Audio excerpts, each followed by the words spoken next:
Kalau secara apa ya, hati nurani sih ya manusia ya pasti ada lah mas rasa takut ya. Ada resiko lah pasti kan kita juga.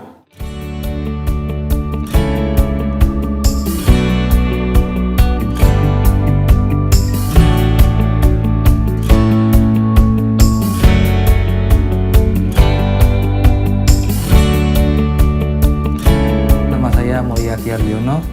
Saya dari instalasi kesehatan lingkungan untuk menangani dekontaminasi ambulans. Nama saya Gata Haris Widodo. Pekerjaan saya analis lab di Rumah Sakit Profesor Dr. Sulanti Saroso. Nama saya Yustina Melandari. Saya sebagai IPCN di Komite PPI di rumah sakit ini. Nama saya Widya, saya perawat di ruang isolasi ketat.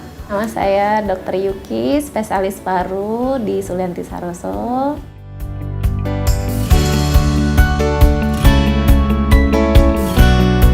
Kita sudah menempatkan pasien ini di ruang isolasi ketat. Jadi ketika bertemu pasiennya, kita juga memakai alat pelindung diri yang benar, yang tepat dan benar. Nah, untuk menghindari terpajan virusnya gitu. Nah, nanti alat pelindung dirinya itu juga akan dilepas setelah bertemu pasien ya. Kalau berapa kali Mbak? Sudah banyak ya? Karena mulai dari adanya kasus flu burung sampai COVID gitu kan. Ini untuk pertama kalinya juga saya menangani kasus COVID-19 ini. Pertama kali saya juga bekerja di sini juga, langsung ketemu seperti ini. Saya sudah tahun kelima di ruang isolasi ketat. Sejak dari flu burung, MERS-CoV, sampai ke COVID ini. Jadi memang sudah di ruangan kita perawatan itu dilakukan. Jadi ya kita memang harus bersentuhan, memang harus memberikan pelayanan perawatan kepada semua pasien. Waktu awal-awal kasus ini sempat langsung diumumkan itu, saya datang hampir semua petugasnya menggunakan masker.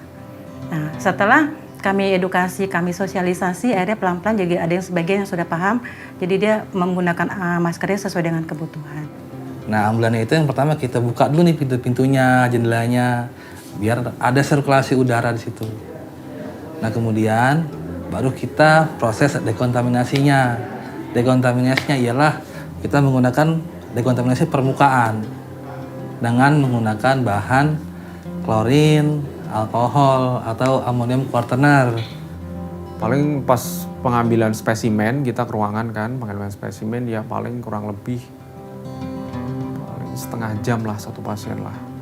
Untuk dari pengambilan sampel, preparasi di ruangan pengambilan sampel di ruangan isolasi itu paling kita setengah jam. Terus kita di labnya ya paling tergantung pemeriksaannya gitu. Kadang ada pemeriksaan kalau ada kimia darah ya paling 2 jaman lah untuk pengambilan sampelnya. Gitu. Kami ada 3 shift jaga. Pasti ada rasa cemas yang luar biasa, apalagi di isolasi sendiri, tidak boleh dikunjungi oleh keluarga. Terus mereka kebanyakan memang cemas dan sedih gitu ya. Jadi ketika kami perawat masuk ke ruangan pasien, kami akan selalu memberikan motivasi, ajak ngobrol. Bahkan kadang kita bercanda biasa. Yang penting pasien bisa merasa nyaman. Jadi tidak stres dengan penyakitnya gitu. Jadi kita buat pasien senyaman mungkin di ruangan isolasi itu gitu.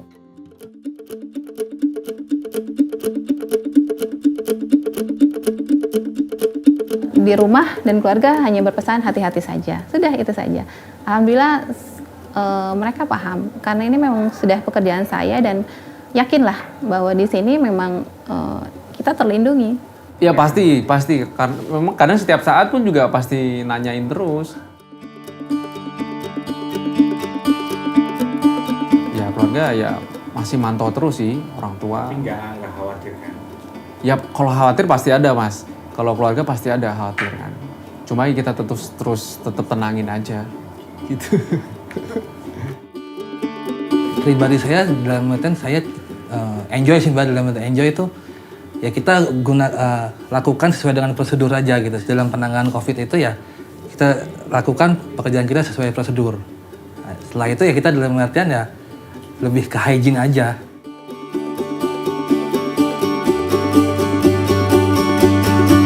Saya merasa bahwa nggak harus takut untuk menghadapi berbagai macam penyakit, nggak hanya COVID ini. Mungkin sebelumnya ada SARS, ada MERS-CoV, ada flu burung ya, H5N1. Jadi kami tidak takut. Kalau dari teman-teman lab, teman-teman lain bagian juga ngasih motivasi juga. Ya kita memang bekerja di tempat yang beresiko sekali, ya konsekuensinya apa ya kita harus siap gitu. Nah, yang harus disampaikan yaitu tadi, memang dia angka tularnya tinggi, tapi angka kematiannya tidak tinggi. Jadi kalau misalkan melihat sampai yang saat ini ya, kasus-kasus banyak sembuhnya. Sudah banyak yang dari positif menjadi negatif ya. Nah, lalu yang meninggal pun itu ternyata yang mempunyai penyakit lain. Melihat sifat virus itu adalah sesuatu yang akan mati sendiri. Bahasa Inggrisnya tuh self-limiting disease, jadi penyakit yang dia akan mati sendiri. Mati sendirinya ini tergantung daya tahan tubuh.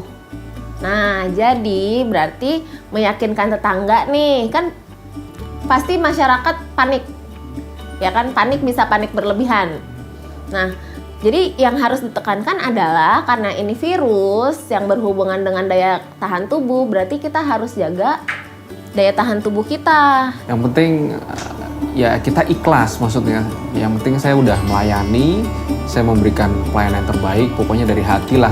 Ya, nanti yakin aja, yang penting ya saya ikhlas lah, tulus lah maksudnya saya ngasih pertolongan gitu. Sangat membekas di memori kami ketika yang paling membahagiakan kami adalah ketika mereka pulang itu sehat. Ketika mereka pulang sehat, terus mengucapkan terima kasih saja atas pelayanan yang sudah kita berikan, itu sudah suatu hal yang bisa menghilangkan lelah kita lah gitu.